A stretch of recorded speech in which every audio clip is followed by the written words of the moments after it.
Olá! Hoje iremos falar sobre briófitas em farmacologia.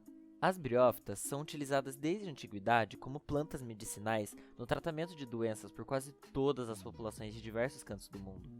Essas ações ocorrem devido a compostos orgânicos com propriedades antimicrobianas produzidas por esse táxon. Estudos sobre a versatilidade na produção de antibióticos e antifúngicos são muito relevantes ultimamente devido ao surgimento de micro-organismos resistentes aos compostos utilizados recentemente, causando a ocorrência de doenças com alta mortalidade. Porém, o estudo sobre briófitas tornou-se com o passar do tempo menos ocorrente e relevante para a comunidade científica, apresentando um grande vão de conhecimento não explorado na ciência. Em contrapartida, o táxon que gerou mais avanço no desenvolvimento de informações foi o das angiospermas. O Brasil é um país muito rico na diversidade desse táxon, tornando possível vários estudos interessantes sobre a utilidade de certas espécies para o desenvolvimento de fármacos. Sabendo disso, foram feitos alguns estudos em relação às ações antibacterianas e antifúngicas das briófitas, utilizando especificamente a espécie Orthostichella rigida, encontradas no litoral norte do Rio Grande do Sul. Os métodos de avaliação da força de ação antimicrobiana do extrato foram feitos através da concentração inibitória mínima e concentração bactericida ou fúngica mínima. Foi possível observar, então, que algumas substâncias feitas através de extratos etanolóicos dessa espécie apresentavam características antimicrobianas, uma vez que as suas atividades bactericidas e bacteriostáticas ocorreram em concentrações entre 19,3 microgramas por mililitro e 153,25 microgramas por mililitro, entre todos os micro-organismos utilizados para o estudo. Uma curiosidade que se tornou muito relevante para a efetividade destes compostos é que a produção das substâncias e força atuante delas é condizente com as estações do ano, tornando-a sazonal.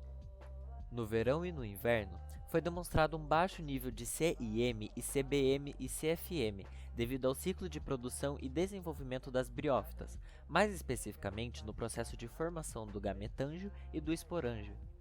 Isso ocorre porque as substâncias produzidas nessa fase possuem um alto teor antibactericida e antifúngico, além de um caso que ocorre no verão para aumentar a resistência dos gametófitos masculinos, que possuem uma taxa de sobrevivência mais baixa. No outono, o nível de CIM e CBM e CFM se tornaram um pouco maior, porém ainda dentro dos limites estipulados dentro da literatura para considerar uma substância potencialmente bactericida e fungicida, e bacteriostática e fungistática. Já na primavera, devido à falta de processos na geração de células sexuadas e liberação dos esporos, a produção dessas substâncias são reduzidas drasticamente, fazendo com que os seus efeitos antimicrobianos sejam menos efetivos. Dentre as bactérias, notou-se uma maior efetividade contra as gram-positivas do que as gram-negativas, devido à complexidade da sua membrana externa. Várias briófitas têm sido utilizadas no sistema tradicional da medicina para tratar várias doenças. Assim, muitos compostos bioativos e medicamente importantes têm sido isolados e testados farmacologicamente quanto à sua eficácia, em especial os terpenoides.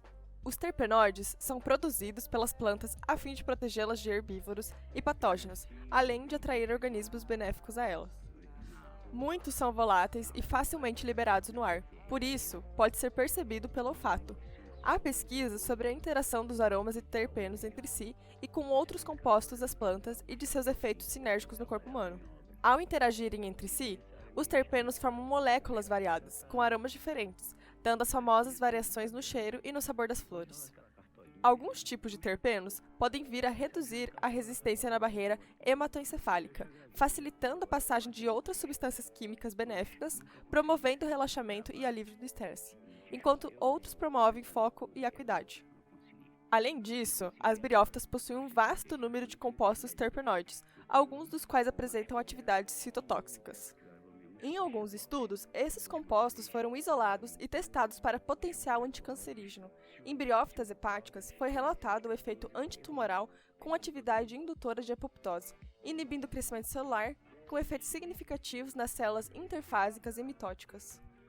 O potencial anticancerígeno dos diterpenoides amplamente distribuídos do gênero briófita poderia levar à sua possível utilização como terapia contra vários cânceres humanos. Contudo, um mecanismo molecular exato permanece desconhecido em muitas das reações inibitórias.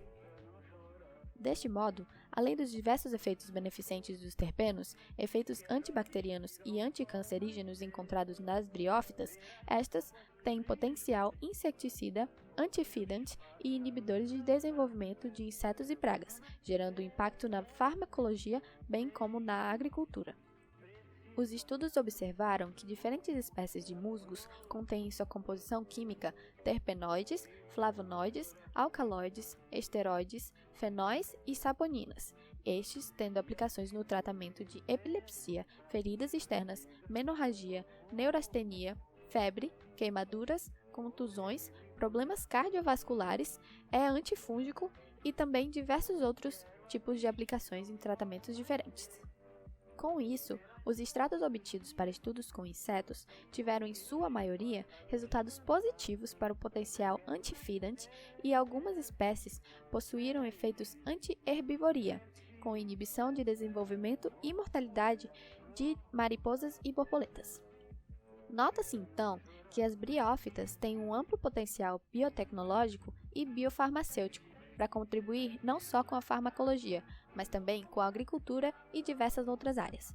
Apesar das limitações causadas pelo período de ciclo reprodutivo das briófitas e de não ter a visibilidade necessária em pesquisa sobre sua capacidade, o amplo potencial de aplicações das mesmas está sendo desenvolvido pouco a pouco, com o maior número de pesquisas publicadas sendo na Ásia e na América, respectivamente.